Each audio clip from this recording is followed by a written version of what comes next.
এরকম মিথ্যাবাদী আছে না নাই? এমনও লোক আছে মিথ্যা কথা না কইলে নাকি পেটের ভাতই হজম হয় না। সকল পাপের উৎস হলো মিথ্যা। মিথ্যা ছেড়ে দেন, কথা বলে না কেন? অনেক মানুষ এই সমাজে বড় বড় কথা বলতো, কিন্তু সম্পূর্ণটা কি মিথ্যা। কথা বলে না কেন? বলে পালাবো না, অবস্থা ব্যাগতি থেকে আগেই পালিয়ে গেছে। কথা কন নাকি আপনারা? কই গেল ওদের ক্ষমতার বড়াই? কই গেল লাফালাফি? বলে আমরা পালাই না, আমরা পালানের জাত না। কথা কয় না। মন্ত্রীরা সব কোথায় গেল, কোথায় কাদের কাকা? ওদের সারা দেশটা বড় লাগে ফাঁকা ফাঁকা। এমপিরা সব কোথায় গেল, মন্ত্রীরা সব কোথায় গেল, কোথায় কাদের কাকা? ওদের সারা দেশটা বড় লাগে ফাঁকা ফাঁকা। আইনে মন্ত্রী আটকে গেল আইনেরই ফাঁকে, দাড়ি সারা দরবেশটারে ভণ্ড ভণ্ড লাগে। কথা কর লাগে, একেবারে কূপে কাত করে দিছে। কথা কর, চেনেন না? ওবায়দুল কাদের চেনেন না? কথা বলেন, চেনেন না? বলে সমস্ত ছাত্রদের জন্য আমাদের ছাত্রলীগই যথেষ্ট।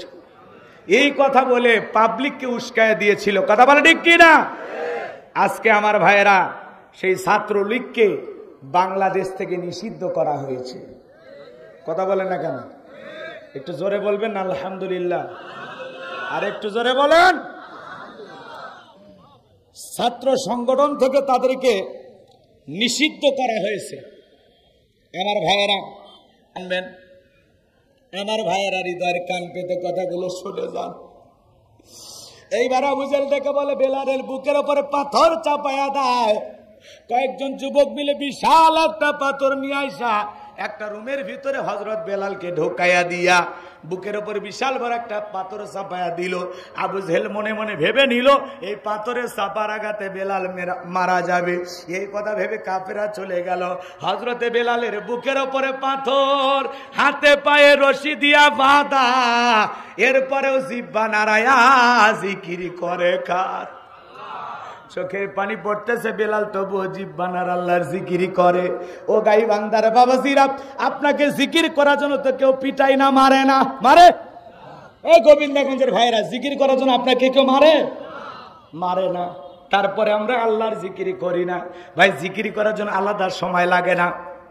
নামাজ পড়তে পড়তে, এদিক খেয়াল করেন, নামাজ পড়ে আপনি বাড়িতে হেঁটে যাচ্ছেন, হাঁটতে হাঁটতে জিকিরি করা যায়, দোকানদারি করতে করতে জিকিরি করা যায়, মাঠে কাজ করতে করতে জিকিরি করা যায়, রিক্সা ভ্যান চালাইতেছেন, রিক্সা ভ্যান চালাতে চালাতে জিকিরি করা যায়, যখন খুশি তখন জিকিরি করা যায়।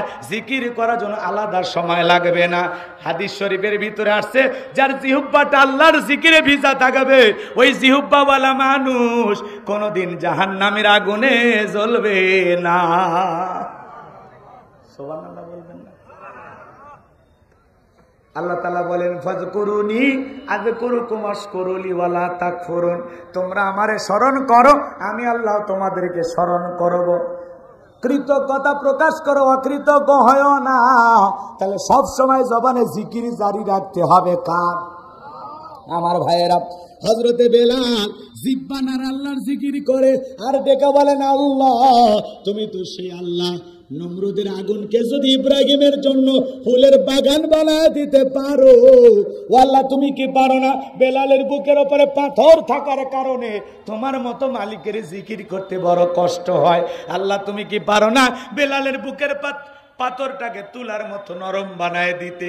হযরতে বেলাল দোয়া করতে দেরি, আসমানের মালিক আল্লাহ দোয়া কবুল করতে দেরি করে নাই। আমার আল্লাহ বেলালের বুকের পাথরটাকে তুলার মতো নরম বানিয়ে দিয়েছে।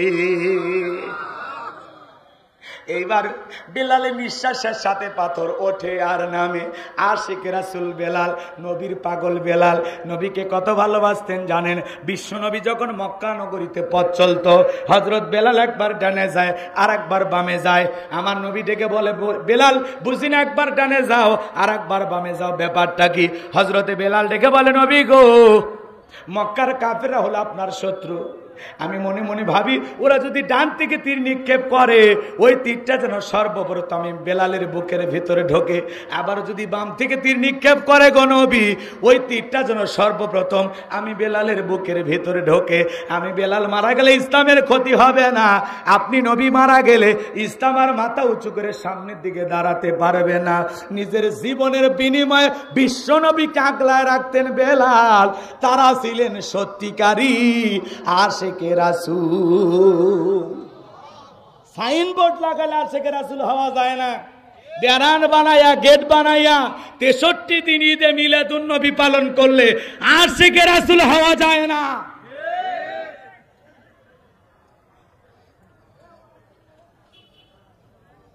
কষ্ট হচ্ছে?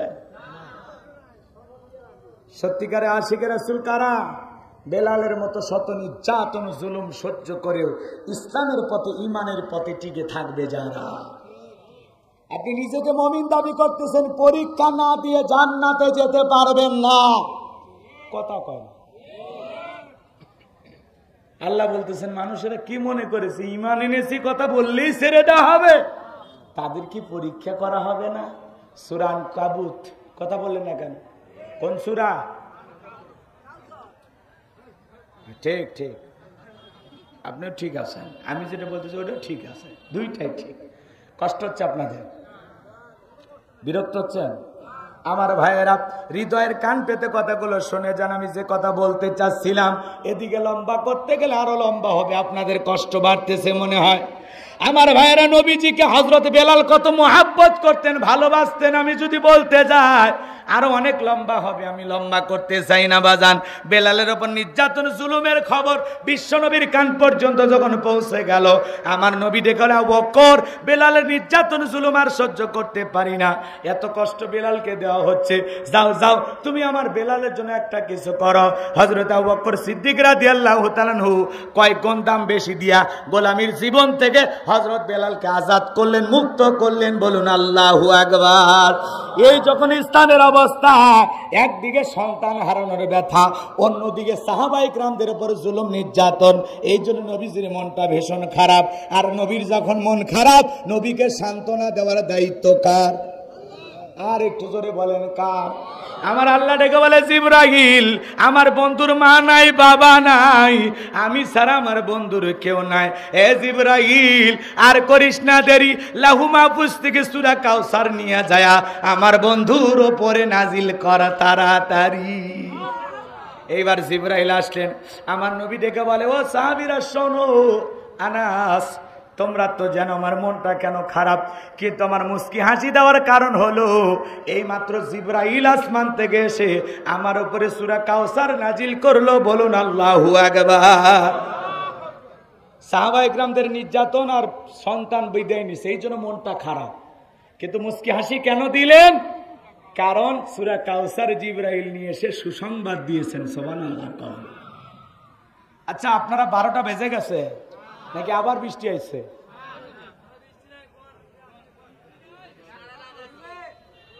আচ্ছা হোক, দুই একজন ওটা বসা করবে, ধানের মধ্যে পাতান থাকে, সবার তো আর সব কথা মাথায় ঢুকবে না। ওই যে একটা কইতে চাইলাম না, রাগ করছেন মনে হয়, ওই যে ওরা পালিয়ে গেল। অনেকে বলে ওই যে পালিয়ে গেছে, এগুলো বলে লাভ কি না। আমরা আসলে যাওয়াতে আমাদের মন খারাপ, কারণ তাদেরকে আর বিটিভিতে দেখা যাচ্ছে না। কথা